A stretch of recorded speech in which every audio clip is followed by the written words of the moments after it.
আসসালামু আলাইকুম, আমি শাওন সওদাগর, কনিকা ডিজাইনস বিডির সিনিয়র ইনস্ট্রাক্টর। তো আজকে আমরা শিখব মাইক্রোসফট ওয়ার্ডের ফন্ট পার্টটি।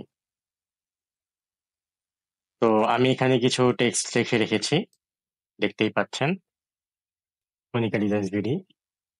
তো আমরা দেখতে পাচ্ছি যে এখানে একটি টেক্সটের একটি ফন্ট ফ্যামিলি আছে এবং একটি সাইজ আছে। সাইজটা হচ্ছে 36।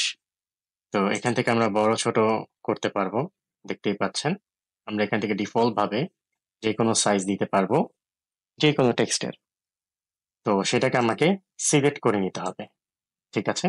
যদি আমি শুধুমাত্র কণিকাকে সিলেক্ট করি, বড় ছোট করি, তাহলে সেটা কণিকাটাই বড় ছোট হবে, ঠিক আছে? ওকে, তো আমরা যেটাকেই সিলেক্ট করব না কেন সেটাই বড় ছোট হবে। যদি আমি পুরোটাকেই সিলেক্ট করি বা এখান থেকে পুরোটাকেই সিলেক্ট করে নিই, তাহলে কিন্তু আমার বড় থেকে ছোট হচ্ছে, ঠিক আছে? এটা হচ্ছে ফন্ট সাইজ। ওকে, ফন্ট সাইজ, এটা শর্টকাট হচ্ছে কন্ট্রোল শিফট পি, ঠিক আছে? তিনটা একসাথে চাপ দিলেই শর্টকাটটা চলে আসবে। তো শর্টকাট নিয়ে আমরা এখন কথা বলছি না, এখন আমরা কথা বলছি হচ্ছে ফন্ট সাইজ নিয়ে। তো ফন্ট সাইজে আমরা এখানে যে কোনো সাইজটাকে ইউজ করতে পারবো না, 36 দিয়েছিলাম, আমরা আরো বড় দিতে পারবো। তো এরপর হচ্ছে আপনার ফন্ট ফ্যামিলি। তো এটা ফন্ট এবং এটাকে আমরা ফ্যামিলি বলে থাকি। এটাও কন্ট্রোল শিফট এফ, ঠিক আছে? তো এটাও হচ্ছে কন্ট্রোল শিফট পি। তো আমরা ফন্ট ফ্যামিলি হচ্ছে এরকম একটা জিনিস। তো আমরা যেমন কেউ কারোর সাথে আমাদের চেহারায় মিল নাই, ঠিক এরকমই ফন্টের কোনো ডিজাইনের সাথে কিন্তু কারো ডিজাইনের চেহারা কোনো মিল নেই। তো আমি যদি এটাকে চেঞ্জ করতে চাই তাহলে এটাকে সিলেক্ট করতে হবে। সিলেক্ট করার পর আমি এখান থেকে যে কোনো ফন্ট ফ্যামিলি এটা দিতে পারবো, এটা দিতে পারবো, যে কোনোটা আমি ইউজ করতে পারবো। আমি দেখতে পারবো যে তার এক একটা ফন্ট ফ্যামিলির রূপগুলো কিরকম দেখতে। আমি এটাকে এখানে দিলাম, এটা এরপরেরটা দিচ্ছে হচ্ছে যে কোনোটা, এটা দিলাম। তো আমি আরো অনেক ফন্ট ফ্যামিলি ইউজ করতে পারবো। তো সবচেয়ে আমরা যেটা দেখি ফন্ট ফ্যামিলি, এটা হচ্ছে এরিয়া, এ রি আও, ঠিক আছে? এটা হচ্ছে এরিয়া ফন্ট ফ্যামিলি। এবং আরেকটা ফন্ট ফ্যামিলি যেটা সবচেয়ে বেশি ভাইরাল, তো আপনাকে সঠিক নাম লিখতে হবে, TIME, টাইম নিউ রোমান।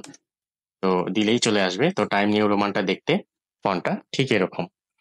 তো এইভাবে আমরা যে কোনো ফন্ট কিন্তু ইনস্টল করতে পারি এবং ইনস্টল করে আমরা কিন্তু ফন্টের ডিজাইনটাকে চেঞ্জ করতে পারি। ফন্টের ডিজাইন চেঞ্জ করা হচ্ছে ফন্ট ফ্যামিলিকে চেঞ্জ করা।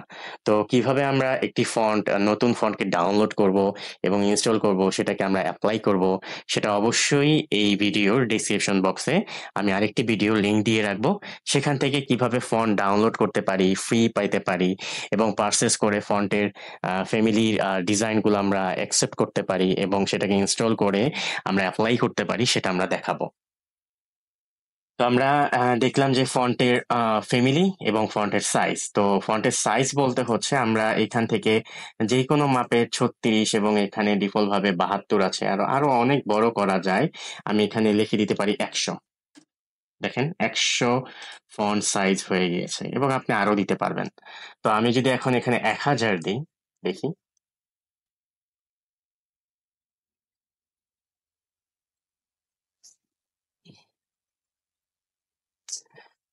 তো দেখতেই পাচ্ছেন এখানে কিন্তু 1000 ফন্টের একটা একটা পেজের মধ্যে একটা একটা আসছে।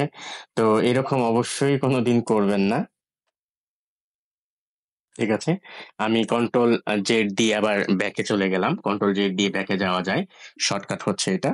তো আমি কন্ট্রোল জেড দিয়ে ব্যাকে চলে গেলাম। এখন হচ্ছে আমি কোনোটা যদি একটু সাইজে বড় ছোট করতে চাই তাহলে কিন্তু ডিসকারেজ ফন্ট সাইজ এবং ইনকারেজ ফন্ট সাইজ আমরা ইউজ করতে পারি। তো এটা হচ্ছে কন্ট্রোল প্লাস শিফট প্লাস, এটা হচ্ছে গ্রেটার দেন, ঠিক আছে? আর এটা হচ্ছে আপনার কন্ট্রোল শিফট লেস দেন। ওকে, তো দুইটাকে আমরা কিন্তু চেপে চেপে কিন্তু আমরা আহ, বড় ছোট করতে পারি এবং আমাদের কিবোর্ডের যেই আছে কন্ট্রোল শিফট গ্রেটার দেন, বড় হচ্ছে, লেস দেন ছোট হচ্ছে। কন্ট্রোল শিফট ধরে রেখে যখন আপনি গ্রেটার দেন দিবেন সেটা বড় হবে এবং লেস দেন দিবেন ছোট হয়ে যাবে। তো ঠিক এরকম করে কিন্তু আপনি বড় ছোট করে নিতে পারবেন নিজের মতন করে। ঠিক আছে? তো এইভাবে হচ্ছে ফন্টের আমরা ফন্ট ফ্যামিলিটাকে চেঞ্জ করতে পারি, ফন্টের সাইজ গুলাকে চেঞ্জ করতে পারি। ঠিক আছে? তো আমাদের ফন্ট ফ্যামিলি এই ফন্ট সাইজটা আজকে বোঝানো হলো আমাদের ক্লাসে। তো নেক্সট ক্লাসে আমরা আরো নতুন কিছু আবার নিয়ে আসবো। সবাইকে ধন্যবাদ। সবাই ভালো থাকবেন, সুস্থ থাকবেন এবং আমাদের কনিকা ডিজাইনস বিডি চ্যানেলটিকে সাবস্ক্রাইব করবেন। ধন্যবাদ।